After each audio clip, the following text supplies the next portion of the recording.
સંખેડા બાદરપુર વચ્ચે ઓરસંગ નદી ઉપર બનાવેલા નવા ડાયવર્ઝન ઉપર પાણી ફરી વળ્યું છે.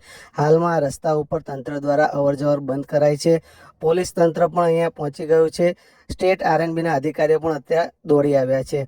હાલમાં ઓરસંગ નદીમાં પાણીની આવક વધી છે અને પાણીની આવક વધી જવાને કારણે ઓરસંગ નદી ઉપર સંખેડા બાદરપુર વચ્ચે બનાવેલા નવા ડાયવર્ઝન ઉપર પાણી ફરી વળ્યું છે. પાણી ફરી વળવાને કારણે અહીંથી પસાર થતા અનેક વાહન ચાલકોને ખૂબ જ મુશ્કેલીનો સામનો કરવો પડે એવી સ્થિતિ હાલમાં સર્જાયેલી છે. આપ જે દ્રશ્ય જુઓ છો એ સંખેડા અને બાદરપુર વચ્ચે આવેલા ઓરસંગ નદી ઉપરના આ ડાયવર્ઝનના દ્રશ્ય છે.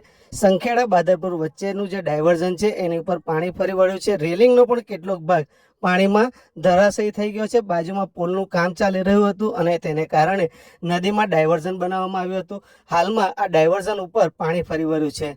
જો તમને આ સમાચાર ગમ્યા હોય તો તેને લાઇક કરજો, શેર કરજો અને આવા જ સંખેડા અને છોટાઉદેપુર જિલ્લાના સમાચારો જાણવા માટે ચેનલને સબસ્ક્રાઈબ કરવાનું ભૂલતા નહીં.